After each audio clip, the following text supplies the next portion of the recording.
Hemofiliya haqqında nə bilirik? Hemofiliya qanın laxtalanma pozuntusu, yəni həddindən artıq duru olması ilə xarakterizə olunan irsi genetik xəstəlikdir. Bu o deməkdir ki, hemofiliyadan əziyyət çəkən insanlarda cüzi zədə nəticəsində və bəzən də səbəbsiz olaraq şiddətli qanaxmalar baş verə bilər. Hemofiliya görünən bir xəstəlik deyil. İnsan sağlam görünə bilər, lakin kiçik bir zədə belə onun həyatı üçün təhlükə ola bilər. Hemofiliya oynaqdaxili qanaxmalar, sümüklərdə deformasiya və şiddətli ağrılar yaradır.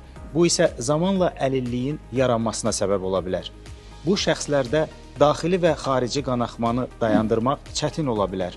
Belə hallarda onlara təcili tibbi yardım göstərilməsi və qanın laxtalanmasını təmin edən preparatların düzgün dozada istifadəsi həyati əhəmiyyət daşıyır. Buna baxmayaraq, hemofiliyalı şəxslər hətta idmanla məşğul ola və aktiv həyat sürə bilərlər.